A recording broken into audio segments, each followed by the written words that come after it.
everybody, Paul Quinn here for the sessions. There are a few musicians that we run into that have played such prestigious gigs, that have such a sound on their instrument that when you hear them play, you know it's them. And plus, he's a great guy and he's a dear friend. So please welcome to the sessions, Keith Carlock. Hey, Paul. Hey, buddy, how you doing? I'm good. Okay, so it's not just Steely Dan, Sting, James Taylor, but John Mayer you toured with the Blues Brothers. I saw you play with Bill Evans once at the Blue Note, with Osnoy, with Wayne Krantz. And this is quite a resume so far, and you're still a young guy. So let's go back to the beginning. How did it all start for you musically? I always say I'm one of those kids growing up that just kind of found, or I guess the music found me at a really early age. I was drawn to rhythm. I was drawn to the drums. No real explanation other than it was just around the house and on the TV, and I just was drawn to it. I didn't really have a family or parents that were musicians. They were just music fans. I found my passion really early, and it just kind of stuck. And the encouragement was there, and the support was there, and it just all started from the home. I've been playing, ever since I can remember, and it's all I ever wanted to do. I never had any kind of backup plan or plan B or what are you going to fall back on, kid? It wasn't anything. This was all I wanted to do. I had my passion, and it's just been a great ride ever since. And you grew up in Mississippi, right? Yeah. Home of the Delta Blues and all that other stuff. I mean, and you said to your parents, so you grew up in a household where they listened to music. What sort of music were you growing up listening to? It was a lot of pop radio, classic rock radio. I mean, I remember Elvis Presley, my parents listening to. I was watching a lot of the Tonight shows or the late night shows with the musical guests, and I was just soaking it all in. I wasn't a fan of anything yet. I was just a fan of all this music I was checking out and players on TV. So how did the drums come into it then? I mean, and first of all, we should give a shout out to the parents of every drummer who obviously are either partially deaf at the beginning or certainly by the end, and all have great patience. But, how did the drums come about? That's a good question. I think it was just what I fell in love with the most. It's just what I heard when I heard music off the bat.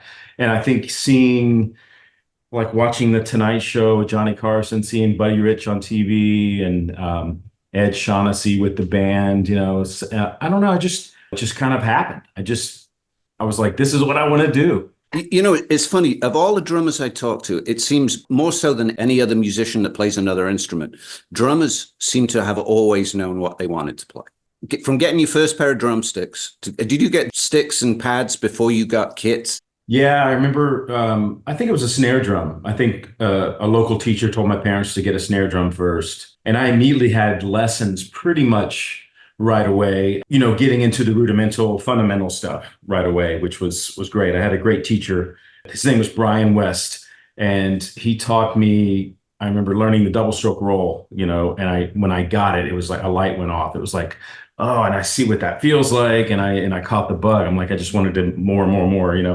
It started with that. And then I met some kids in the neighborhood that wanted to start a band. I mean, it was perfect. I was in a situation right away. I think I was maybe 9 or 10 at the time, and got my first, I always had the toy kits growing up after the snare drum. I had those kits that were made out of paper heads and those cymbals that clanged and sounded horrible, that would last maybe a week. The heads would break after a couple of days or whatever. Like from J.C. Penney catalog, or I don't know if you remember those kits. Yeah, my son had one. It lasted till about 4:00 in the afternoon on Christmas Day. So yes. Yeah, it was before these nice ones kids have now. It was that, and then I got my first real kit, and around the age 9 or so, I was playing with kids in the neighborhood. We were just listening to music and trying to learn what we were hearing, training our ears to pick out what the guys were doing, and I was always playing in a band ever since. We became this garage band in the neighborhood, and I had some lessons, and then I had like the real experience playing with a band right from the beginning, and that never ended. I was always in a band from that day forward. When we talk to folks today, and obviously with the internet being around, there are a million musicians that you watch on the internet who will blow you away with what they can do. But I worry, and I think some of the other people worry, that they miss on the benefits of playing with other musicians. And you said you were always in a band. You started with a band. How valuable is it, as opposed to solo practice, which we all have to do too, but with records or anything else? How valuable is it to actually play with other musicians?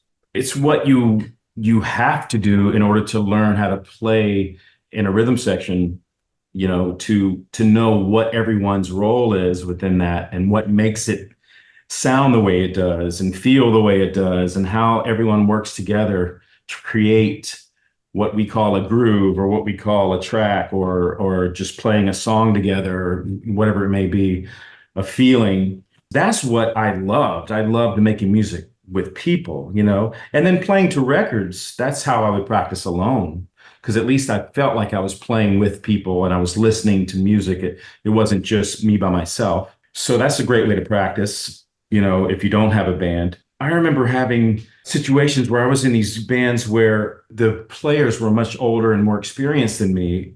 I was 10 years old in this one band that was like a cover band. We played parties and stuff. And my parents had to take me to get me in. I was still under, I don't know, probably 12, 13 years old. But the bass player was, I don't know, in his early 30s, maybe late 20s, early 30s. The whole band was. I was there playing these songs with these people that worked, and they were actually good players. And he would work with me at just locking in, just thinking about, just kick drum and the bass, how that works together. And then how all the other stuff kind of blends in, all the little ghost notes and all the details and how everything fits together. And just playing with people, that's the only way you can get that stuff. At least you have to learn what to listen for, and how it works together. It's just invaluable, especially at an early age like that. Yeah, and I don't know if that's true or not, that a lot of these guys on the internet are not playing with other musicians, but it's the sense I get is that they're saying, look at me and how great I can play with this track, not look at how I can listen to the guys around me and change what I'm playing to fit with what they're doing at any given moment. And frankly, that's what you do so well.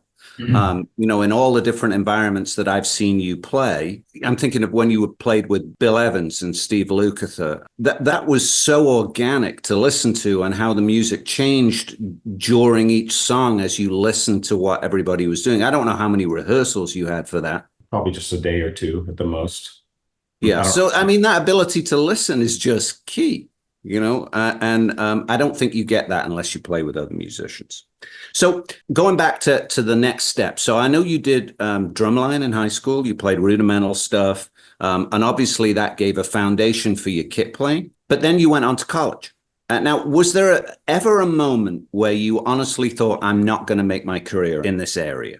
No, never. That's why I went to the college I went to. I decided to go to North Texas State. I was looking at other music colleges that were popular at the time. And I chose North Texas for several reasons. It was closest to home, and Ed Soap was there, and I was getting a lot of recommendations to study with him. But no, I never questioned it. This was, like I said earlier, from age 5 or whatever, I just knew this is what I was going to do. I wasn't going to not let it happen. I had to make it happen.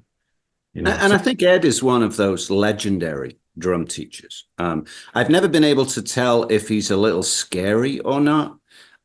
Maybe you can fill us in on whether Ed might be a little scary as a teacher. But I mean, when you look at the people that have been through his tutelage, it's astounding how many great players that he has contributed to their career. I wouldn't say that he's scary. He's definitely someone that you respect and admire right away. He just has an aura about him that's, I mean, I guess it can be intimidating, but in a good way, because you just respect him as a person, as a player. It was amazing. Like, it really changed my life, changed my playing in so many ways.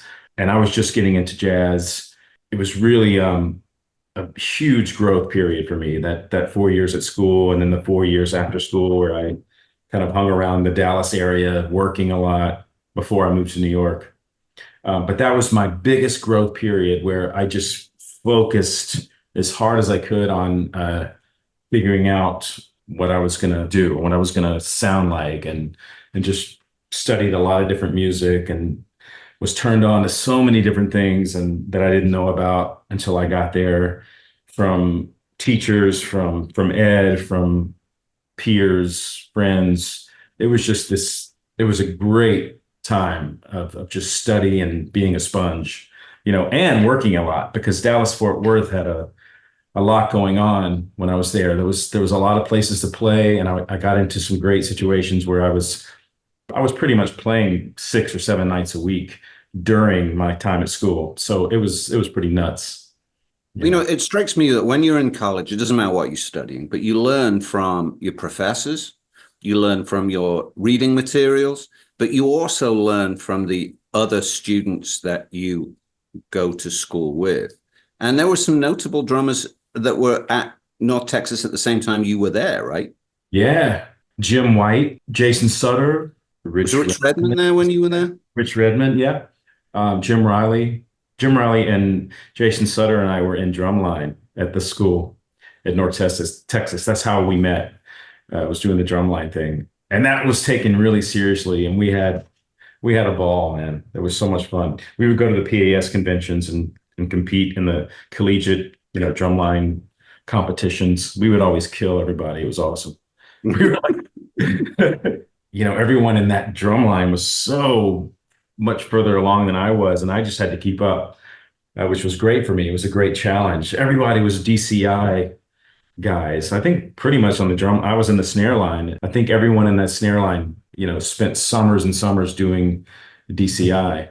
And so that was cool because I got to play with those guys and learn how to do that, as best I could. But it was great. I love that stuff. I still follow the DCI when I can and go to the show. I love them. I only follow it on YouTube, but yeah, it's just too cool. But now twice you've said something that I think is really valuable, right? Twice you've said that you were playing with people who were better than you. I think that's just a really important concept. You play with people that inspire you to get better. I'm assuming. So you went from that, and then how soon after you got done at North Texas? You'll notice I graciously avoided use of the word graduate. How soon after you got done with North Texas did you move to New York? You can say it, Paul. Okay. I didn't graduate. But you didn't graduate for exactly the right reasons, right? You didn't graduate because you were going to school to learn to become a professional working drummer, and prior to graduation, you were already a professional working drummer. Yeah, I was playing a lot, and I felt like I got enough out of being at school. I was just ready. I was ready to get out and see what I could do, But it was time. It was just time to go do something else. So how soon did you move to New York? I moved to New York in '96. It was just a great time to just get away and just focus on playing all the time. In a lot of people's success, there is a moment where they take a risk, right? A big risk. They they sink the boat they've landed on the island in, and for you to get up and move from a successful gigging environment, working hard in Dallas, to make that move to a brand new music scene, I mean, that's massively brave. I mean, how did you make that decision? And were there doubts in your mind at the time you made it? I was drawn to things that were challenging. I don't know. I just had that in me at the time. Like I just wanted to go where it was most intimidating. I knew New York City was going to be more challenging for some reason. I just felt like it was going to be, the center of the world. I was really into playing improvisational music, whether it was more straight ahead or not. I just wanted to be where I could do that, but also there was opportunity to do other stuff too. And to me, that was the place. And a lot of the players that I loved, I mean, I love the LA guys too, but there was something about the New York guys that I just was drawn to maybe a little more. I was just really attracted to that city lifestyle of just walking everywhere and just being in the middle of it all the time and the energy of it. I had visited there a few times when I was in high school. I was so focused that like a lot of people in high school would be partying, during spring break or for their senior trip or whatever they would do. I was not into that. I was so focused on my music and what I wanted to do. I think I begged my parents to take me to New York, and I wanted to go see the David Letterman show, and I wanted to go, I think I went to see Weckl with Chick Corea at Lincoln Center, doing the acoustic band stuff, with Patitucci, and which they did take me for my senior trip. It was amazing. I remember meeting Will for the first time at the show, and my dad was great. He went up to Anton and introduced us. I was too shy to do that. And even in high school, I was selected to be in the McDonald's All-American Marching Band. They would pick two people, you audition, but they would pick two people from each state to represent that state. I was fortunate to make that band. And so we marched, it was like a marching thing. So we marched in the Macy's parade one year. I guess I was in 11th grade at the time. And that was my first time in the city, marching down Broadway for the Macy's parade. And we had our TV moment at the end, where everyone goes on TV. And I mean, I was in heaven. I mean, I just knew this is where I wanted to go. So I don't know, all this led up to the decision later after college, but I just always had that in my mind. That's where I wanted to live. That's where I wanted to go. And every time I would visit, I would go hear music. And, while I was in college, I would try to go visit and just check out the scene and go hear my favorite players. Because you could hear anyone. To any week you go, you can go see, in those days, I could go see Elvin one night, or I never got to see Tony. It was a drag.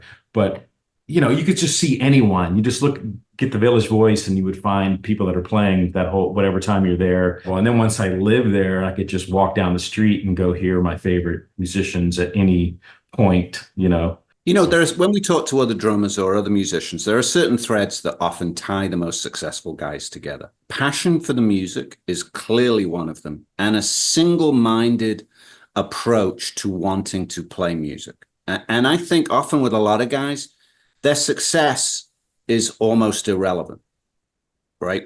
Because that was what you were going to do no matter what. And it comes across in everything you say, that it was passion to play the music. Yes, that's right. It just, even all the hoopla that goes on now, how you feel this pressure to self-promote yourself all the time and with social media and stuff. There's just so many distractions. So, for me, it was just, I just kind of wanted the music and my playing to do the talking. And that's all I wanted to focus on. I just wanted to play, with good people, great musicians on a high level, and, grow. Well, you certainly did that. But I do want to say, though, that, I don't want to say you burst on the scene, because that doesn't really, I'm sure that's not how it was from your perspective. I'm sure you worked your way up to, but, from my perspective, in the early 2000s, late 90s, all of a sudden your name was everywhere. And I hadn't heard it that much before. But I noticed when you started your website, you had a forum on there, and you were the first A-list guy that I had seen who appeared and answered questions on their own forum. Now, I will tell you, I did notice it didn't last that long, but nevertheless, that was such a huge thing to do. Yeah, I tried to embrace that new thing, and I had a great website guy that talked me into trying that out, and I gave it a try. And I was on the road so much that I felt guilty because I wasn't, I tried to interact, because having that interaction is cool. But I just couldn't keep up, and I started feeling really bad about it. So I think we just got rid of it at one point. There was a time where I was trying to answer questions and keep an open forum going. No, I think it was noble. And I think maybe it has ramifications for how you're still perceived in the industry today. You're an accessible guy, you're easy to talk to, and, you're playing, it's unimpeachable. I mean, the only criticism I think anyone could give your playing, and it's not really a criticism, is that you can always tell when it's you. I haven't said that. There's probably 50 sessions I could listen to and go, oh, no, I didn't know that was him. But normally when I listen to you play, I'm like, that's definitely Keith. I don't think that's a criticism, but it might stop you from doing some sessions where people want a more generic thing. Have you ever noticed that interfering with the work you want to do? when I know that someone calls me for a specific thing that they've heard me do and they want me to just do what I do. I mean, that's kind of a cool thing too, but it's going to sound like the way I approach whatever genre it is or feel it is, there's still going to be an element of something, hopefully that's connected. So let me ask you this. When you were in New York, you knew, at least by reputation, or you'd listened to the stuff, a lot of these guys that you ended up playing with. And that must be a huge boost to the confidence. But I want to remind you of something because you might have forgotten, but I remember sending you an email in the early 2000s. What year did you first start playing with Steely Dan? 2002? 2003 was the 2003. I remember sending you an email around about that time because I'd just read a Modern Drummer interview where Steve Gadd was asked, amongst the young cats that are out today, whose caught his eye? And he said you. Oh, and I remember sending you that email and you responding with being like, dude, I hadn't read that. That is really cool, So reaching that stage where people like Gadd, a legend all over the world, but certainly a legend in the New York scene, that must have been thrilling. Oh, yes, very much so. I'm glad you brought that up because I'd forgotten about that. Growing up, that's kind of one of those things you dream about, I think. As a player, you want to be recognized, but you also, it's cool to be recognized from your heroes, You've gone from this kind of formal education through high school, real musical education in college. How does the education continue? How do you keep learning once you're playing and stop getting into some kind of, I've peaked rut? I've always found things where I can feel challenged musically. The Krantz trio that happened in New York for me, that really became everything for me at the time. It's like I found my scene in New York. There was like a purpose there. Like I found a group where I could really be myself and I was encouraged to search creatively. We were improvising a lot, which was something that I love to do. And during that time, I was doing so much of that. But this group was all about it. That just gave me freedom to just try to find things that I still play now from playing in that band. Also, on the other side of things, just playing grooves and recording with a click and things like that.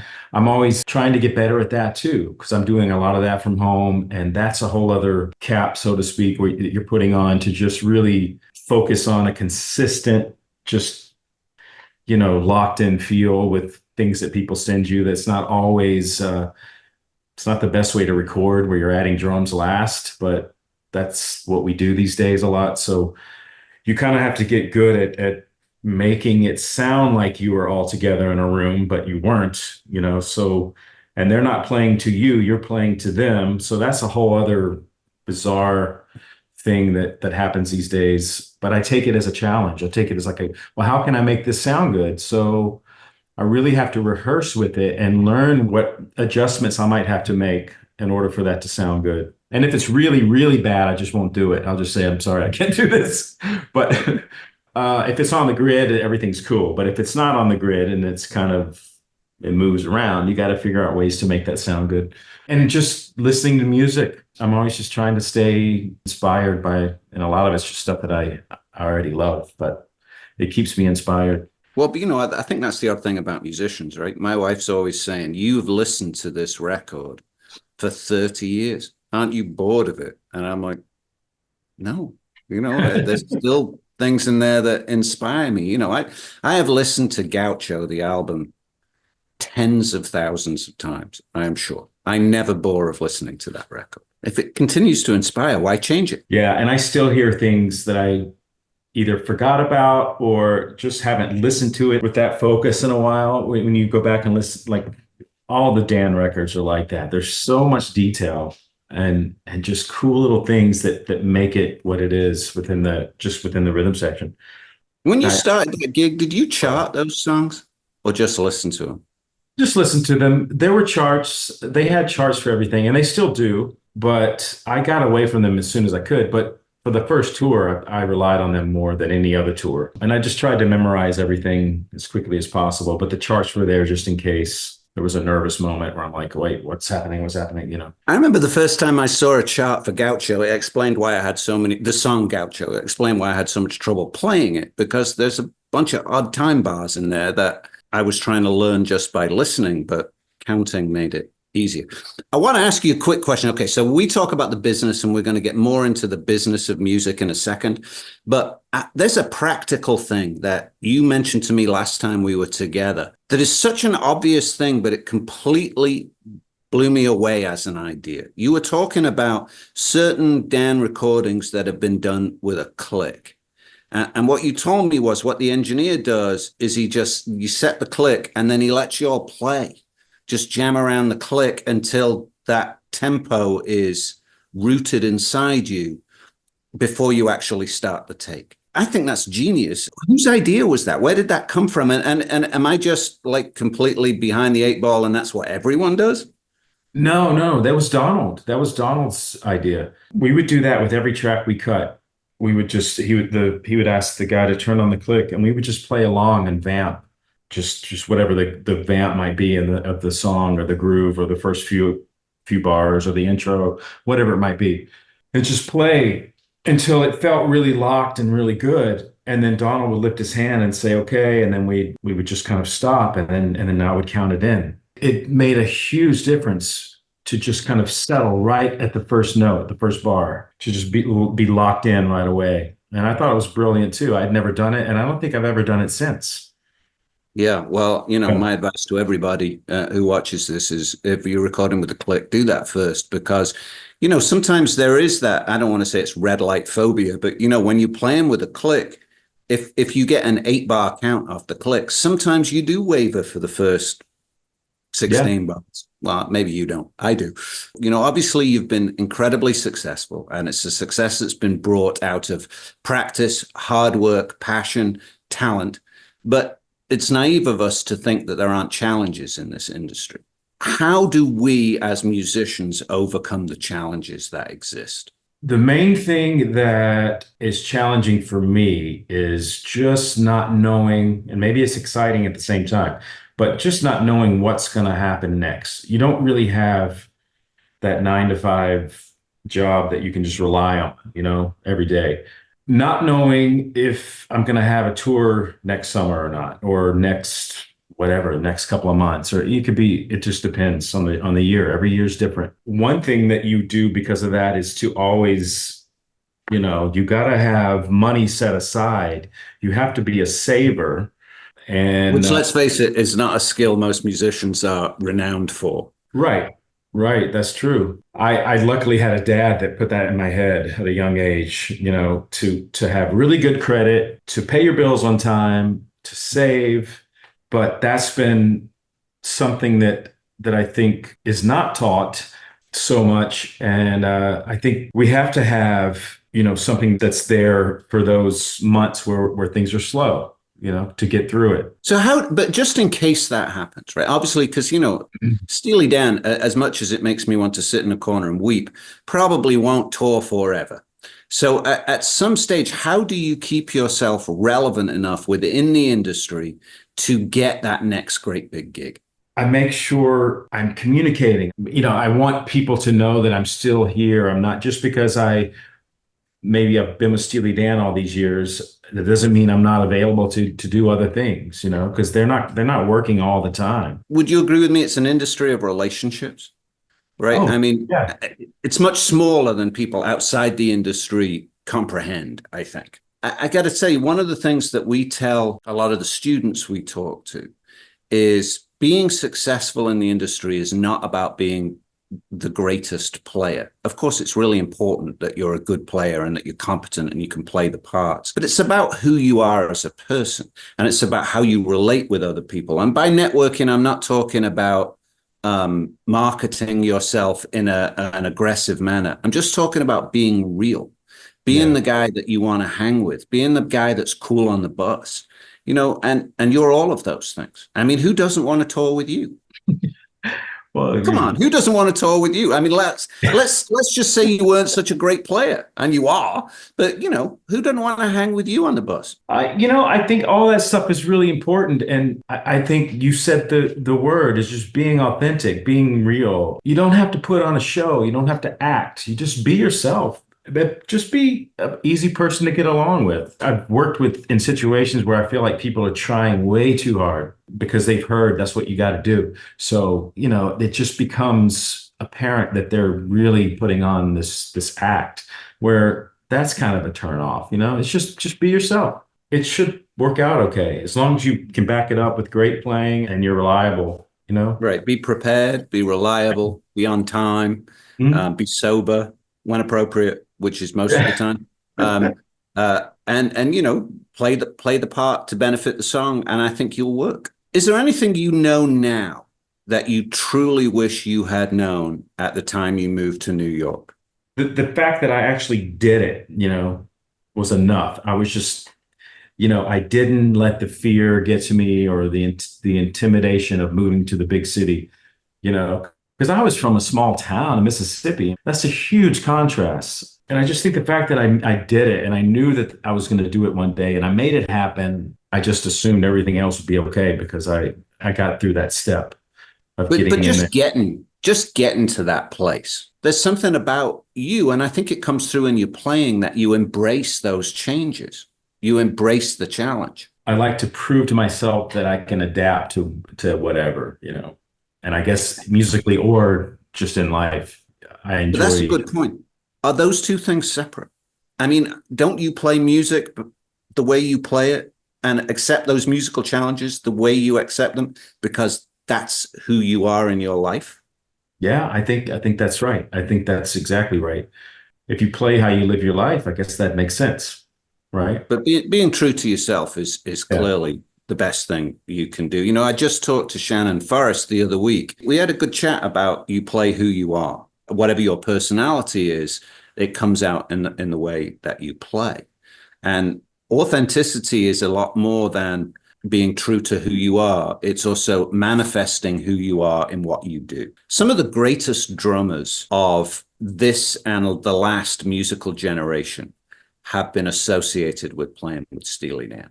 And you've held that gig now consistently since 2003. And you don't have to go far to read reports, reviews. Almost every review comments on your performance at those gigs. I mean, that's the Steely Dan gig is your gig, and I can't ever see anybody taking that away. How does that make you feel, to know that you've built upon that pantheon of legend? Well, if it's great. They could have anyone they want in the band. It's great to be a part of it and to know that they're really happy with this band. It's a nice feather in the cap, and it always has been to be a part of that lineage and that history of great players. I still remember seeing you in Tampa, watching you drop a stick during the second Steve Gadd solo that you were, Oh no. and grab another stick out the bag and not miss a lick. And I remember thinking, I would have weeped if that had been me. That's the worst, man. That's the worst feeling. I'm not fussing with you now, but you must drop more sticks than most because your technique, which it seems fairly unique, is that there's no one holds sticks looser than you and uses rebound more effectively than you. You must drop a lot of sticks. I think I probably do drop more than the average guy. But I've gotten really good at seamlessly just grabbing another stick, really pretty good at that. And just Well, the more continue. you do it, I guess, the more you do it, the better you get at grabbing the next one. So, maybe that's where the skill comes from. So now you don't do as much social media today as you did in the past. Is that fair? I use it mostly to just promote what I'm doing, like what's coming up and where you can basically see me play. That's pretty much what I use it for. But all the like we were talking about the forum and all, more interactive stuff, probably not as busy as I was at one time. It's important to have a presence online and obviously everyone should. I'm just not one of those people that can post something every single day. I just I put the important stuff up every now and then or something that I like.